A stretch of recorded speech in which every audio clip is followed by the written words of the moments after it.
आज मैं आप लोगों को अपने रूम का जो रिमेनिंग पार्ट है वो दिखाना चाहता हूँ। तो सबसे पहले बाथरूम से स्टार्ट करते हैं। इसका गेट कुछ इस तरीके से ओपन होता है, जैसे कि आपका फ्लाइट में टॉयलेट का गेट होता है वैसे ही बनाया गया है। अंदर से कुछ खास नहीं है, लेकिन हाँ, इसकी फर्निशिंग बहुत अच्छे से करी गई है। जैसे कि ये टैप्स हो गए और आपका सिंक हो गया। जापान में बाथरूम में इस तरीके के सिंक बहुत कॉमन होते हैं। इसकी लाइट मुझे अच्छी लगती है। एक वेंटिलेशन फैन भी लगा हुआ है। इस पूरे रूम में 3 वेंटिलेशन फैन लगाए गए हैं। एक आपका बाथरूम में, एक किचन में और एक टॉयलेट में। ऐसा इसलिए क्योंकि जो जापानीज स्टाइल हाउसेस होते हैं बहुत ही ज़्यादा क्लोज्ड स्पेस में बनाए जाते हैं, तो वेंटिलेशन फैन के बिना काम नहीं चलता। बाकी ये पूरा अंदर से फाइबर से बना हुआ है, तो कहीं भी पानी पड़ जाए कोई दिक्कत नहीं है। आप गेट को चाहो तो अंदर से लॉक भी कर सकते हो इस तरीके से।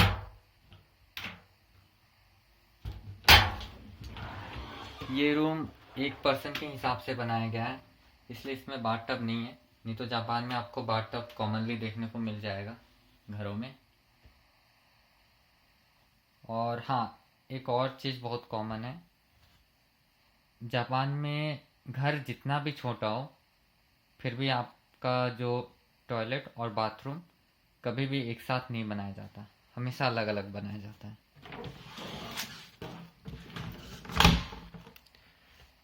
फिर यहाँ पे आपको बहुत सारे स्विच दिख रहे होंगे, तो ये वेंटिलेशन फैन के लिए लगाया गया है। आप ऑन ऑफ कर सकते हो, उसकी स्पीड को कंट्रोल कर सकते हो। और इस रूम में जितने भी लाइट हैं उनके लिए स्विच हैं। और ये आपका सबसे इम्पोर्टेंट है, पैनासोनिक। इस रूम में और इस बिल्डिंग में जितने भी इलेक्ट्रिक सिस्टम हैं सब पैनासोनिक ने बनाए हैं। और ये समझ लीजिए कि आप इमरजेंसी के टाइम पे इसको यूज कर सकते हो। जैसे कि जापान में अर्थक्वेक बहुत कॉमन है, तो उस टाइम पे आप इसका यूज कर सकते हो इमरजेंसी एग्जिट के लिए, या रूम में आग लग गई हो, फायर अलार्म को ऑन ऑफ करने के लिए।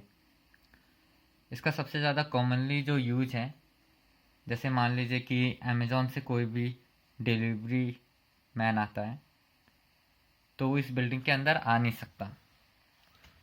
बिल्डिंग के एंट्रेंस पे एक सिस्टम बनाया गया है जिससे वो डायरेक्ट आपके रूम पे कॉल कर सकता है, आपका रूम नंबर डाल के।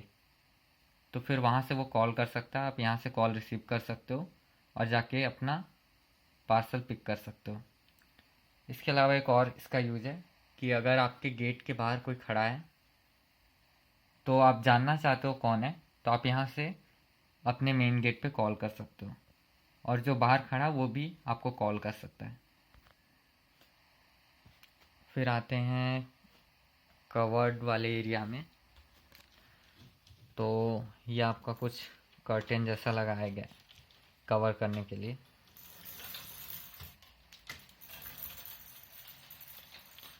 ऊपर में एक रैक है जिसमें आप अपने कपड़े रख सकते हो, यहाँ टांगने के लिए आप टांग सकते हो। और बाकी नीचे में स्पेस है, आप यहाँ चाहे तो कुछ भी रख सकते हो। अगर आप चाहो तो छोटा सा कवर्ड भी लगा सकते हो। पहले इस तरीके के कवर्ड नहीं होते थे जापान में, जैसे कि आपका एक कर्टेन लगा हुआ है और इतना ज़्यादा स्पेस है। पहले जैसे आपने डोराएमोन में या सिंचैन में देखे होंगे, या जिसमें डोराएमोन सोता है, उस तरीके के कवर्ड बहुत ज़्यादा कॉमन थे, लेकिन अब ऐसे बनने लगे covered. Finally last part room का, तो बेड से स्टार्ट करते हैं।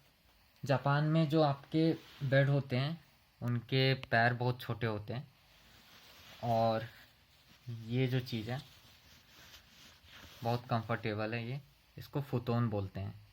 आप समझ लीजिए जैसे आपका इंडिया में गद्दा होता है, यहाँ पे फुतोन। तो लोग ज़मीन में इसी को बिछा के सोते हैं, ठंडी हो या गर्मी हो।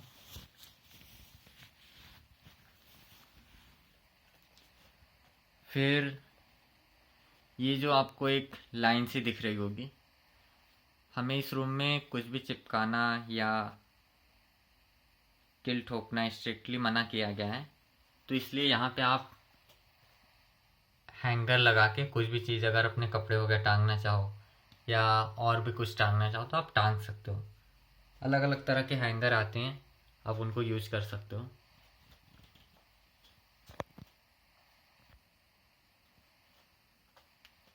ये है आपका डेस्क। तो यहाँ पे भी कुछ वैसा है नहीं, बस ये आपका सॉकेट लगा है। उसके अलावा यूएसबी सॉकेट भी है। फिर आपका ये जो सेल्फ है, तो ये मुझे बहुत अच्छा लगता है। आप चाहो तो क्योंकि इसको मूव भी कर सकते हो, अगर मैं इसको कहीं और रखना चाहूँ तो रख सकता हूँ। बाकी आप जैसा एक्सपेक्ट कर सकते हो जापानीज़ लोगों से, क्वालिटी वाइज भी बहुत अच्छा है। एकदम स्मूथली मूव कर सकते हो इसको।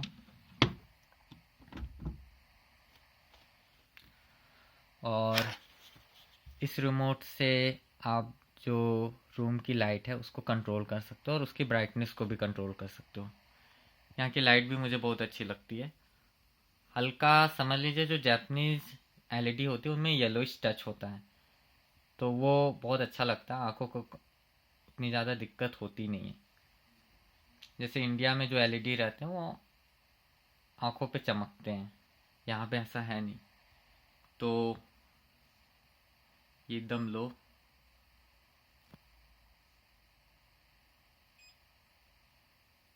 फिर नाइट मोड का भी ऑप्शन है।